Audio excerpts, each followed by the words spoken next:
မိတ်ဆွေတို့မင်္ဂလာပါခင်ဗျာ Bitcoin တို့ Cryptocurrency တို့အကြောင်းကိုကြားဖို့ရင် Blockchain ဆိုတဲ့စကားလုံးကိုလည်းမလွဲမသွေကြားဖို့ကြမှာပါလူအများစုကဒါကိုအရင်ခက်ခဲတဲ့နည်းပညာလို့ထင်ကြပေမဲ့တကယ်တမ်းတော့အရင်ရိုးရှင်းနေပါသေးတယ်ဒီနေ့ဗီဒီယိုမှာ Blockchain ဘယ်လိုအလုပ်လုပ်သလဲဆိုတာကိုမိနစ်အနည်းငယ်အတွင်းလူတိုင်းနားလည်အောင်အလွယ်ဆုံးရှင်းပြပေးတော့ပါမယ်အရင်ဆုံး Blockchain ကို Digital စာရင်းစာအုပ်တစ်ခုလိုမြင်ကြည့်ပေးပါဥပမာကျွန်တော်ကတငယ်ချင်းတယောက်ကိုငွေ1000လွှဲတယ်ဆိုရင်အရင်ကဆိုဘယ်တွေကနေတစင်လေးရပါတယ်ဘယ်ကဇယန်းစာအုပ်ထဲမှာကျွန်တော်တို့စီကငွေနှုတ်တော့ပြီးတခြားသူတယောက်စီထိပေးလိုက်တယ်ပေါ့နော်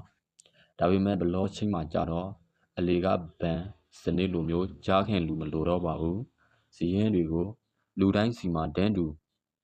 အိတ်ပေးထားတဲ့ ID မဲ့တဲ့စာအုပ်တွေပဲဖြစ်ပါတယ်ဘာလို့ Blockchain ကိုခေါ်တာလဲဆိုတော့သူက block ဆိုတာအချက်အလက်တစ်တာပေါ့နော်အဲ့ဒီထဲမှာရှင်းတွေနဲ့ရှင်းဆိုတာချိတ်ဆက်ထားတာပေါ့နော်အဲ့လိုအချက်လက်တွေကိုရှင်းတွေနဲ့ချိတ်ဆက်ထားတာအဲ့လိုမျိုးစာအုပ်ပုံစံတစ်မျိုးပေါ့နော်အဲ့ဒီ blockchain ဆိုတဲ့အချက်လက်ထဲမှာ၃ခုပါတယ်ဗျတစ်ခုကတော့ data ပေါ့နော်ဘယ်သူစီကိုငွေလှည့်လိုက်လေဆိုတာကိုငွေစင်းကအတိအစိတ်မြင်ထားပေးတယ်နော်နောက်တစ်ခုက hash digital လက်ပွစနစ်ပုံစံမျိုးပေါ့ဒီ block ရဲ့တည်တဲ့ identity ပေါ့နော်စာလုံးနဲ့ကဏ္ဍတွေအရှိကြီးတွေအဲ့လိုမျိုးရောထားတဲ့ code တစ်ခုအဲ့လိုပုံစံဖန်တီးထားတာ block ထဲကအချက်လက်တစ်ခုခုပြောင်းလိုက်တာနဲ့အဲ့ဒီလက်ပွကအချက်လက်တွေပြောင်းသွားပါတယ်အဲ့ဒါပဲနောက်တစ်ခုက Firebase hash ပေါ့နော်ရှေ့က block တွေရဲ့ရှေ့မှာပါလာတဲ့အဲ့ဒီစာလုံးအရေးကြီးဆုံးစာလုံးတွေပေါ့နော်သူကရှေ့က block တွေရဲ့လက်ပွကိုတိတ်ထားတာမို့လို့ block တွေအကုန်လုံးကိုကွန်းဆွဲလို့မျိုးခိုင်မာရှေ့ဆက်ပေးတာပေါ့ဒီနေရာမှာမေးစရာရှိတာကအဲ့ဒီစရင်းတွေကိုတယောက်ကဝင်ပြင်လိုက်ရင်ပေါ့အဖြေကတော့မရပါဘူးဒီခုချိန်ထိကိုမရသေးဘူးပေါ့နော်အကယ်၍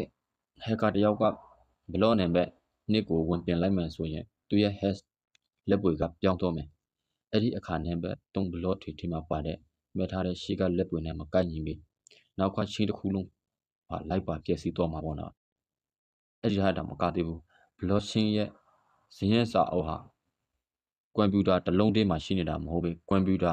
ထောင်ပေါင်းများစွာရှိတဲ့ကွန်ပျူတာ node တွေရဲ့အားလုံးမှာတူညီတဲ့မိတ္တူလိုမျိုးအဲ့လိုမျိုးပုံစံမျိုးရှိနေတာပေါ့နော်အဲ့ဒါကြောင့် hacker တယောက်က hack လုပ်မှဆိုရင်ကွန်ပျူတာကဘာမှာရှိတဲ့ကွန်ပျူတာ50% လောက်ကိုတပြိုင်တည်း hack နိုင်မှာပဲ